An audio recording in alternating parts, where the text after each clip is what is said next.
Hi everyone, welcome. I'm down here in my wormery, and as you can see next to me I've got a few trays of food laid out. It's because I'm going to be feeding my African nightcrawler bins today. They are today at the ages of, down here, 77 days of age. And up here in the VermiBag Tote, the older one is 102 days of age. And over the past 15 days, it was 2 feedings ago that we actually removed the plastic coverings that were trying to help keep the moisture within the bins in order to let the bins air out a little bit. There was a lot of moisture in there, and there was even kind of an outbreak of mites running around in there. I might have left it damp because I know the worms like it that way, but I was starting to think that the excess moisture was resulting in a sort of a little bit of an outbreak of mites. So my hope was that by perhaps allowing the bins to dry out a little bit, air off a little bit, maybe the mite population will drop a little bit.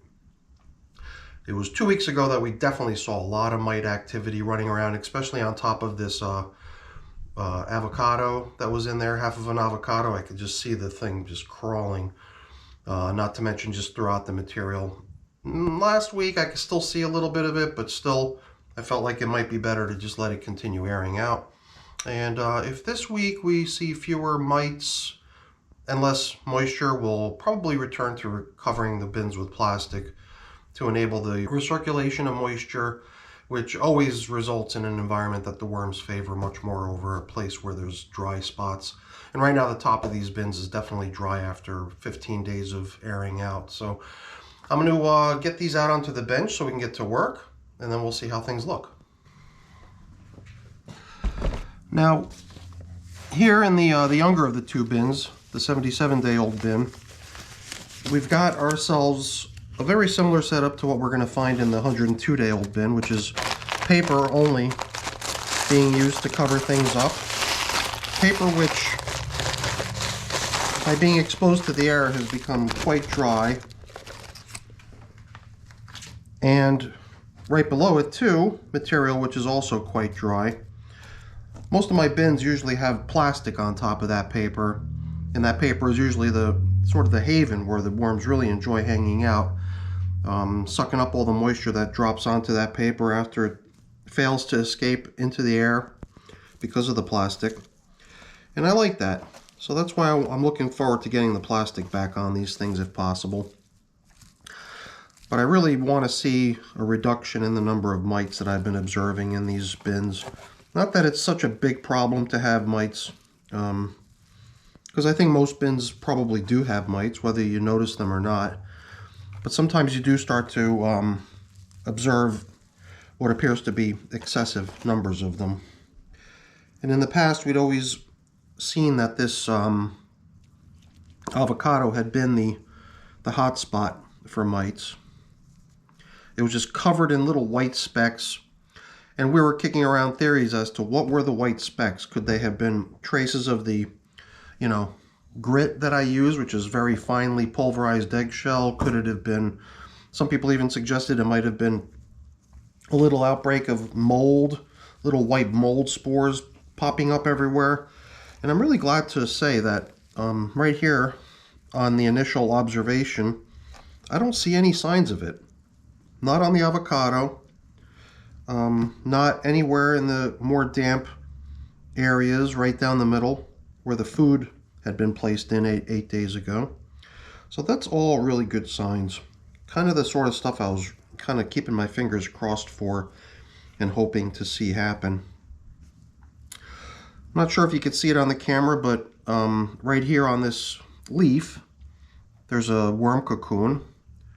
And I saw another one a little further in this direction, but I've suddenly lost sight of it. And I'm sure they're all over the place and I'm just missing them. Perhaps if the light was a little bit better, or maybe if my vision wasn't continuously degrading in my old age, I'd be able to see them better. But I think what we're actually seeing here is not just one, but 2. There's another one right next to it. So hopefully the camera's capturing that. The presence of worm cocoons in your bin is always a good thing, always a positive sign. Indicates that the worms are fairly content to be where they are and that they're breeding. So like I think I'm seeing another one right here. came pretty cleanly off the material that it was adhering to and stuck to my fingertip, pretty easy for us to check out. And I always like to see that. For those of you who've been looking at these worms for the past, I don't know how long, few months, and questioning whether they're African night crawlers, a lot of people have commented on the observation that they're kind of small. A lot of people have commented on the fact that their color just doesn't seem right. If it was really an African night crawler, it should have a much more iridescent, sort of purpley sheen to it. I'm just looking at these little tiny white specks. Chances are we are still observing mites in here, but I believe that's kind of to be expected considering the way things looked in here over the past few check-ins. But definitely improving for sure. Kind of making me wonder if we should just continue on the same road of allowing continued drying within the bin, in the hopes that maybe their numbers will continue to diminish over time with the continued drying of the bin. I really don't have any sort of particular objection to the mites as long as their numbers are within check, sort of, because they do seem to serve a pretty valuable purpose. You know, every time like I watch one of my time-lapse videos in which you can watch, you know, days and days of worm activity through the clear plastic and how they're doing their thing. A lot of times you do observe a worm actually coming to the end of its life and dying right there on the camera, but then almost immediately gets surrounded by all kinds of other creatures in the bin. All stuff that's really, really tiny, and I assume that they're mites coming in to pretty much devour whatever remains of that dead worm. And they do so within a day or two, so they're like a really good cleanup crew. So besides, you know, doing away with worms that have passed away, you know, they're also continuously breaking down materials within their bin. And as gross as they might seem on initial glance, I think they also serve a pretty important purpose in the worm bin. So we've seen a couple leftovers. Most of these leftovers do go back, I think, a couple feedings. I believe it was 2 weeks ago when we first initiated the removal of the plastic coverings, when these avocado bits were placed in here.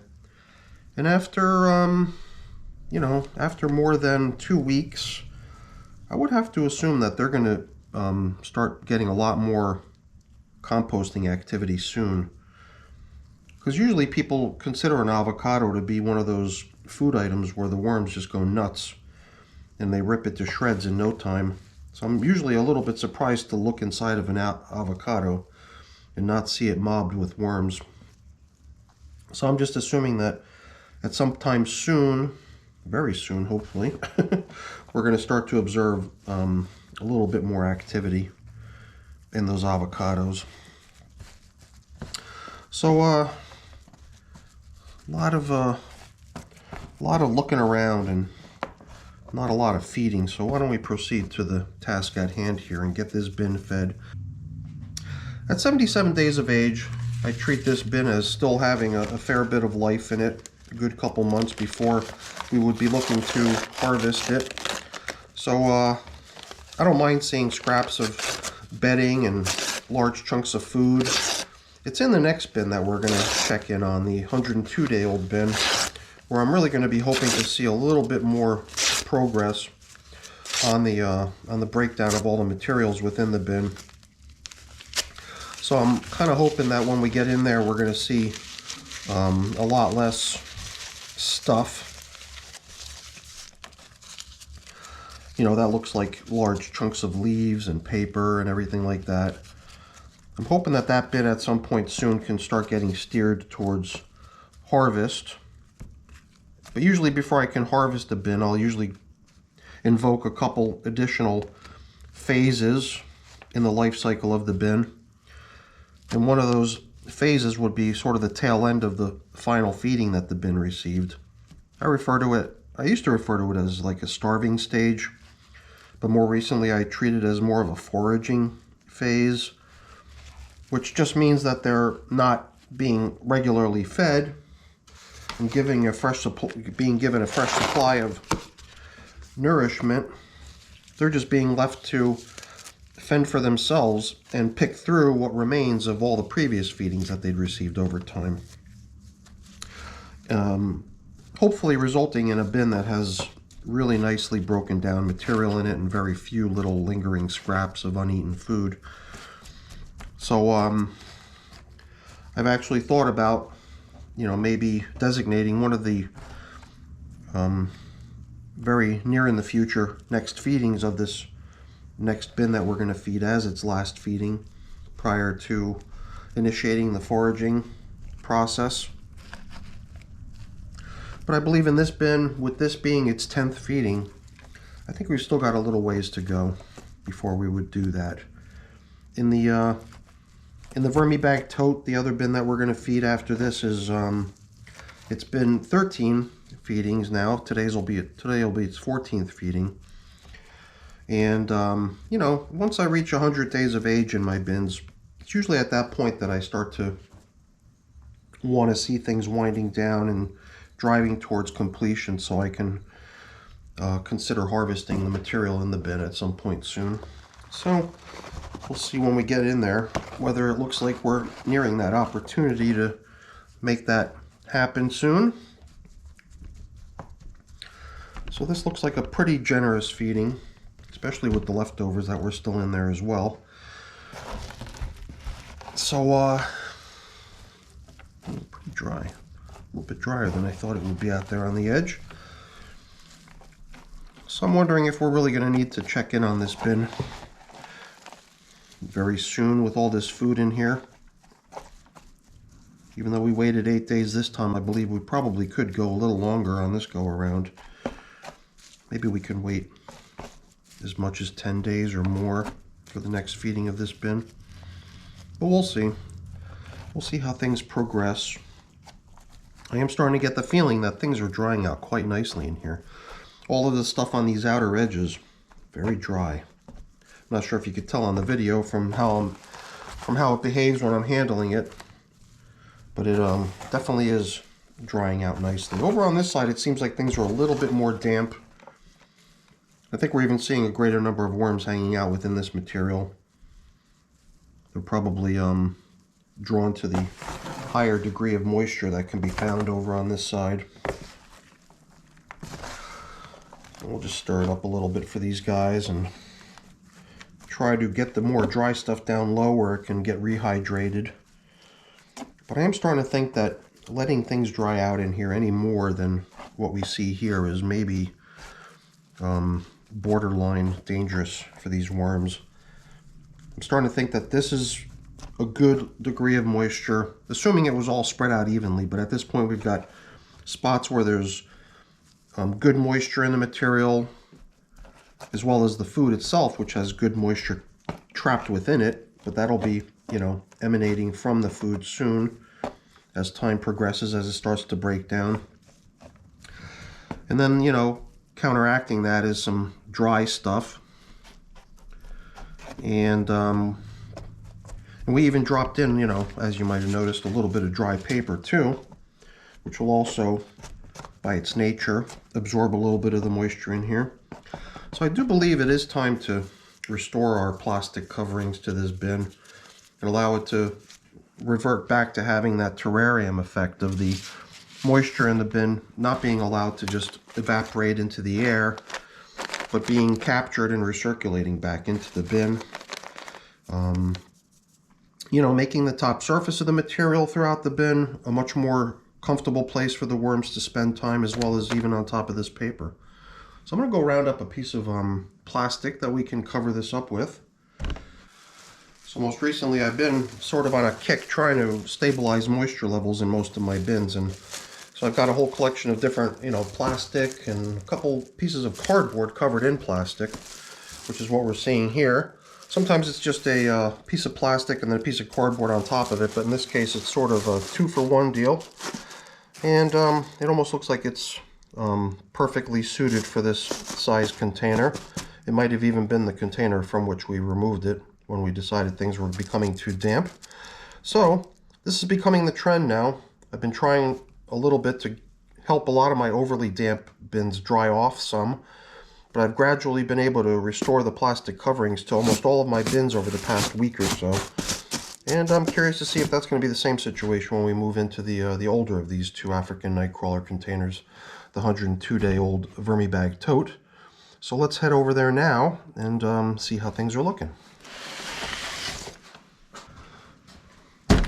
Alright, so the VermiBag Tote is the bag that you see sort of suspended here within the plastic tub. The plastic tub is very similar to the one that we just saw in the previous feeding, but in this case we've got this sort of liner, a bag that allows for a little bit of airflow, maybe even resulting in even drier material in this bin. So we'll I guess we'll see once we start removing the coverings.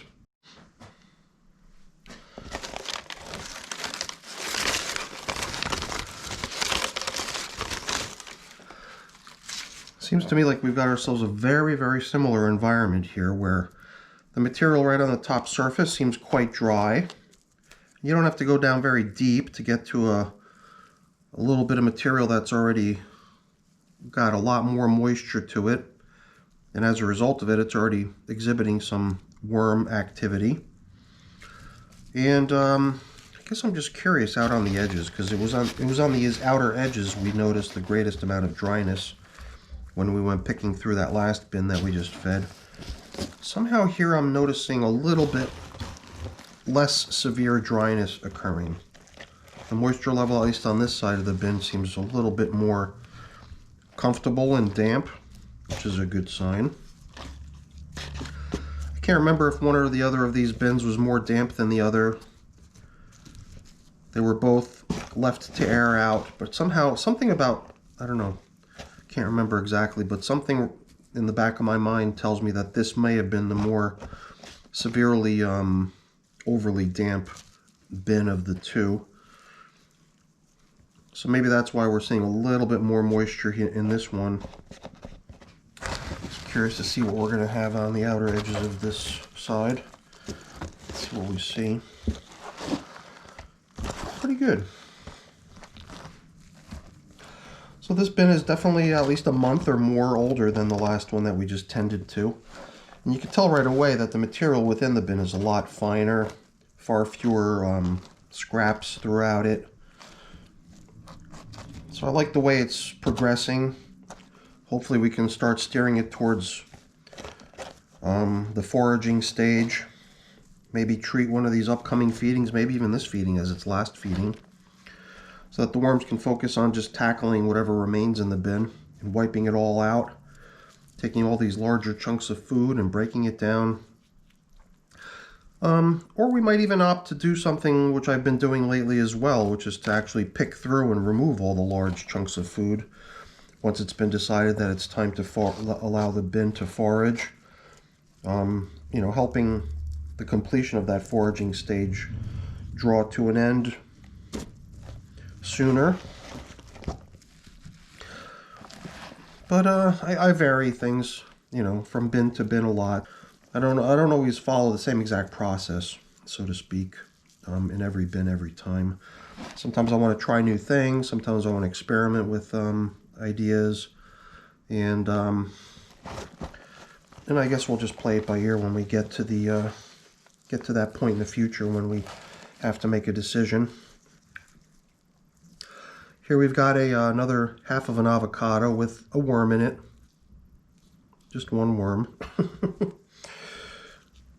And here too I'm seeing a lot of these little tiny white specks, which I'm assuming are not eggshell. I'm assuming that they are mites.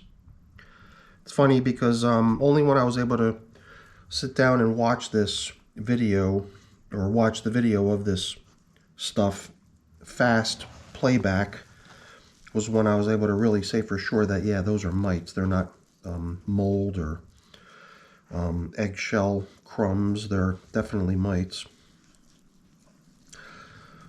So here, you know, I mean, with it being a little bit more damp, it's not surprising that we're still seeing a good number of these mites in here. So even though the drying appears to have helped things in the last bin that we just fed, in terms of reducing the numbers of mites, here it seems like this bin might still be able to benefit from a little bit more drying. Some people even suggested, you know, fishing the mites out by luring them to some sort of a sweet piece of melon or some sort of a, you know, savory piece of food. Might be one way to sort of get them to all come to one spot and then just fish out that piece of food, mites and all, and discard it. So I don't know, I guess we'll have to see. I am still thinking that maybe we're better off, despite the mites and everything, we might be better off allowing this bin to sort of become a little bit more damp again, to really allow the activity throughout the bin to kick up. It seems like you're really losing out on a good bunch of potential worm composting right on the surface and in those drier areas when you don't have the coverings. So as much as I would like to see a reduction in the number of mites, I think I'm more drawn to the idea of this bin having a chance at actually finishing up at some point soon so that it could be steered towards harvest. And now that it's over 100 days old, it's usually at that stage that I start to think more in terms of what can I do to help the bin get to the finish line. And at that point, I usually don't worry so much about using it as a composting bin, but more as a, you know, a place to observe the compost that's already in there kind of mature and get finalized so that it can be harvested.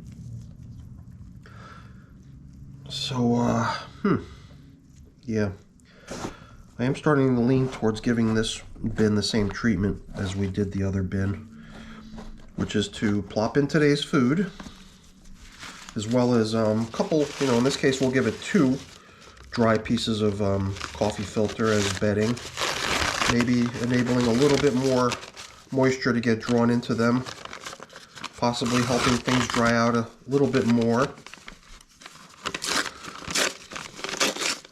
And then we'll just drop in today's food, and then I think I'm going to locate another plastic covering and leave this one covered in plastic as well.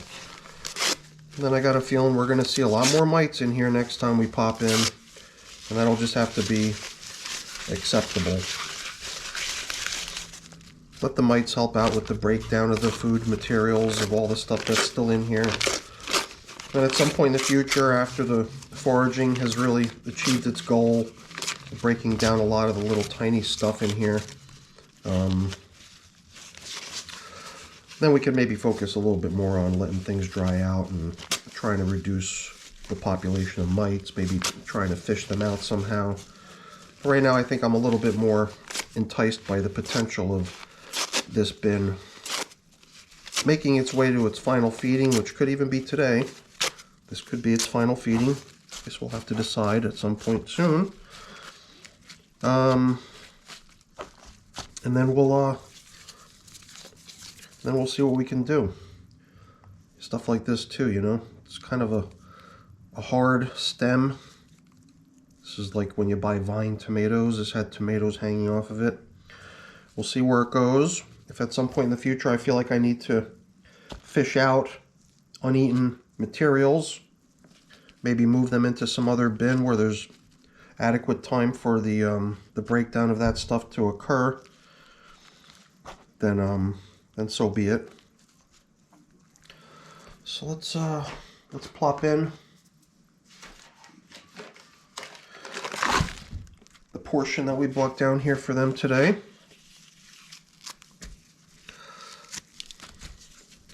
Both feedings were sort of sized almost equally and assorted almost equally. So each one had a banana, each one had a chunk of tomato, each one had some soup greens, parsley or whatever. Let's see, and what else? Let's see if we can avoid forgetting stuff here. Drop in some more grit, as well as maybe even the remainder of the coffee. It seems to be stuck to the bottom of the container.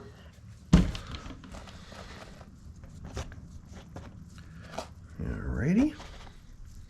And we'll try to move a lot of this larger chunk stuff down to where the action's going to be around the feeding area.